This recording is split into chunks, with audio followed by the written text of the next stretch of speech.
प्रणाम। हमारे सभी दर्शक शिव तुल्य हैं। उन्हीं दर्शकों के कुछ प्रश्न जो उन्हें भ्रमित करते हैं, वो शंका में पड़ जाते हैं कि वो महाराज तो ऐसे कहते हैं, ऐसा क्यों कहते होंगे। हमारे भीतर भ्रम की स्थिति पैदा हो जाती है। कुछ प्रश्न हमने इस वीडियो में सम्मिलित किए हैं। हमें लगता है ये 8-9 प्रश्न है जिनका निवारण हम इस वीडियो में करने का प्रयास करेंगे। आपको कहीं और इन प्रश्नों के उत्तर ढूंढने की आवश्यकता नहीं है। ये वेद का सार, वेदांत का सार है, आपके सामने हम प्रस्तुत करेंगे इन प्रश्न उत्तरों के माध्यम से। तो पहला प्रश्न है, परम साध्य कौन? यानी हमें किसकी साधना करनी चाहिए? अंतिम साध्य क्या होता है? तो इसका उत्तर है शिव पद की प्राप्ति अंतिम साध्य है। हमें कहां तक पहुंचने का प्रयास करना चाहिए? ये जो भी आध्यात्मिक क्रियाएं की जाती हैं, इसका अंतिम छोर क्या है? इसकी मंजिल क्या है? तो शिव पद की प्राप्ति, यानी भोले बाबा के साथ एक रूप हो जाना, हमारी अंतिम मंजिल है। अगला प्रश्न साधक ने पूछा कि क्या इष्ट देव बदलने की जरूरत होती है? कुछ संत कहते हैं कि मैं पहले महादेव की आराधना करता था। बहुत से संत ऐसे कहते हैं। बाद में महादेव ने मुझे वैष्णव भक्ति प्रदान कर दी, मुझे श्री कृष्ण की भक्ति में लगा दिया। कोई कहता राम जी की भक्ति में लगा दिया, कोई कहता राधा की भक्ति में लगा दिया। कि क्या ये सच में होता है? दर्शकों, यह हो भी सकता है और नहीं भी हो सकता है। आप शंकर की आराधना करते हैं, आपके मन में आता है कि हो सकता है कि दूसरा देवता अधिक शक्तिशाली हो, तो भ्रम में ना रहें। महादेव से शक्तिशाली कोई नहीं हो सकता। महादेव सबको सामर्थ्य प्रदान करने वाले हैं। सबके पास जो शक्ति सामर्थ्य है वो कहां से होता है? शंकर से होता है। सब कुछ शंकर देने वाले हैं। शंकर ईश्वर है, शंकर महादेव है। देव कौन होता है? जो सबको देता है, हमारे तुम्हारे जैसे लोगों को सबको देता है। लेकिन जो महादेव है, जो देवताओं को देता है, वो शंकर है, शिव है। तो हमें इष्ट देव बदलने की कोई आवश्यकता नहीं है। अब महादेव की आराधना करते हैं, कोई कितना भी कहे कि चल राधा की तरफ, अगर आपका भीतर अंदर ना माने कि मैं महादेव को छोड़कर कहीं और नहीं जा सकता, तो आपको जाने की आवश्यकता भी नहीं है। आप विचलित ना होना कि पता नहीं मृत्यु के बाद क्या होगा, क्या स्थिति होगी। मृत्यु के बाद केवल शंकर ही शंकर है, दूसरा कोई नहीं हो सकता। तीसरा प्रश्न कि जब हम शंकर की आराधना करते हैं तो जो दूसरे देवी देवता होते हैं, क्या हमें उन्हें प्रणाम करने की आवश्यकता है या उनके सामने से यूं ही गुजर सकते हैं हम? दर्शकों, कुछ मतांतर संप्रदाय आज भारतवर्ष में ऐसे हो गए हैं जो भक्ति तो श्री कृष्ण जी की करते हैं, लेकिन शंकर को छोटा दर्शाते हैं। वो नहीं कहते कि शंकर को भी प्रणाम करना आवश्यक है, लेकिन नहीं, जो शैव शास्त्र है, शैव ज्ञान है, जो अंतिम ज्ञान है, वो ऐसा नहीं कहता। वो कहता है कि सब विभूतियां शंकर जी की ही है, शंकर जी के ही सारे अंग हैं। जब एक अंग को काट देंगे तो पूर्णता सिद्ध नहीं होगी। तो हमें सबको प्रणाम करना है। आपका इष्ट महादेव है, अच्छी बात है, लेकिन जो महादेव के आसपास जो अन्य मूर्तियां स्थित हैं, अन्य शंकर जी की विभूतियां हैं, कृष्ण जी, राम जी, नारायण, ब्रह्मदेव, सबको प्रणाम करना है।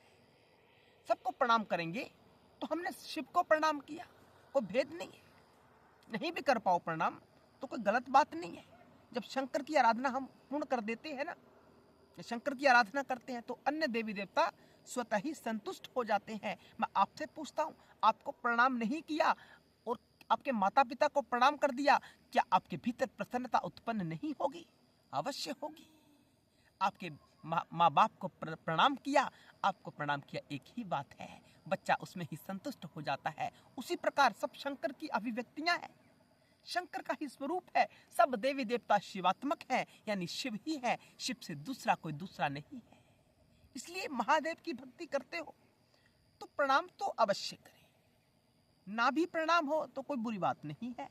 आपको हृदय छोटा करने की आवश्यकता नहीं है, लेकिन जानबूझकर उनका अपमान ना करें। वो शंकर की विभूति है, वो साथ में होंगे तभी शंकर पूर्ण होंगे।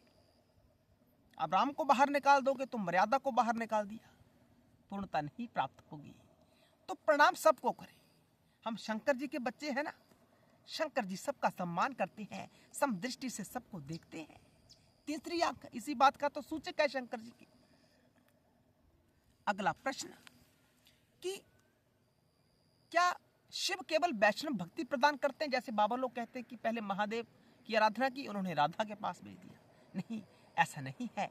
इतिहास उठाकर जो पुराण शास्त्र में कथाएं हमें प्राप्त होती है, वहां महान से महान भक्त हैं शंकर जी के, जिन्होंने कभी नारायण की भक्ति नहीं की, राम जी की भक्ति नहीं की, श्री कृष्ण जी की भक्ति नहीं की। ऐसा नहीं है कि वो आपको वैष्णव भक्ति प्रदान करेंगे, नहीं।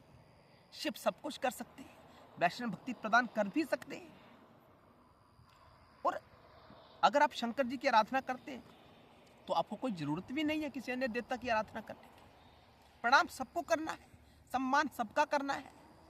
किसी से हृदय में कुंठन धारण नहीं करनी है। सबसे प्रेम, सब बाबा की विभूतियां हैं, बाबा का स्वरूप है। तो आगे प्रश्न उठा कि सबसे बड़ा दरिद्री कौन होता है? सबसे बड़ा दरिद्री व्यक्ति वही होता है जिसके जीवन में अभी शिव का ज्ञान का प्रादुर्भाव नहीं हुआ है, जिसने शंकर जी के बारे में सोचना आरंभ नहीं किया है। मेरी मंजिल क्या है? शिव भाव की प्राप्ति करना मेरी मंजिल है। जिसने अभी तक ये सोचा ही नहीं, वो सबसे बड़ा दरिद्र है। उसे पशु योनि प्राप्त हो सकती है, उसकी चेतना का स्तर गिर रहा है, यूं ही कहेंगे, जब तक शिव का भाव जागृत नहीं हुआ। यहाँ राम का भाव जागृत हुआ, श्री कृष्ण का भाव जागृत हुआ, शिव भाव जागृत हुआ। एक ही बात है, दो बातें नहीं है। अंतोगतवा सबको शंकर जी के पास ही तो जाना है। जब राम जी शंकर जी की आराधना करते हैं, श्री कृष्ण जी शंकर जी की आराधना करते हैं, आपने राम की आराधना की, आप राम में विलीन हो गए, राम के साथ एक रूप हो गए, तो राम स्वतः ही शंकर में एक रूप हो जाते हैं। द्वैत नहीं, अद्वैत की स्थिति अपने भीतर जागृत करनी है। अगला प्रश्न, सरस्वती, लक्ष्मी, पार्वती, सीता, राधा, क्या ये अलग अलग है? दर्शकों, इसका उत्तर है नहीं। मूल में शिव और शक्ति है। जितने भी पुरुष रूप है ना, ये सब शंकर जी का रूप है। जैसे ब्रह्मदेव, नारायण, राम, कृष्ण, परशुराम, ये सब क्या है?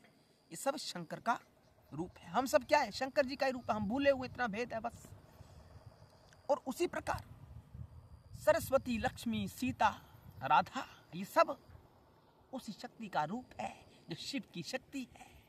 कोई भेद नहीं समझना चाहिए कि राधा बड़ी, दुर्गा छोटी, पार्वती छोटी, लक्ष्मी बड़ी, सरस्वती छोटी, नहीं। अपना अपना महत्व है। सरस्वती का अपना महत्व है, लक्ष्मी का अपना महत्व है, राधा का अपना महत्व है। जब इन सब तत्वों को एक रूप कर दिया जाता है तो वह शक्ति तत्व बन जाता है, और वही शक्ति तत्व शिव की शक्ति कहलाती है। ये गहरा ज्ञान है, समझने वाली बातें कोई नहीं बताता, अलग बात है। आपको अच्छा लग रहा हो तो चैनल को सब्सक्राइब अवश्य कर लेना, आगे शेयर करना, बेल आइकन अवश्य दबाना, ताकि प्रत्येक वीडियो आपके सामने पहुंच सके। सब वीडियो देखा करें, आगे शेयर भी अवश्य किया करें। दर्शकों, अगला प्रश्न कि क्या शिव काम वासना के शिकार हो जाते हैं? नहीं, शिव तो काम वासना को समाप्त करते हैं, भस्म करते हैं। शिव सब तत्वों को भस्म कर देते हैं। कामदेव को भस्म करने वाले एकमात्र जो देव है, महादेव, वो शिव है। तो कहीं कहीं कहा गया कि मोहनी रूप के पीछे कामातुर हो गए शंकर जी।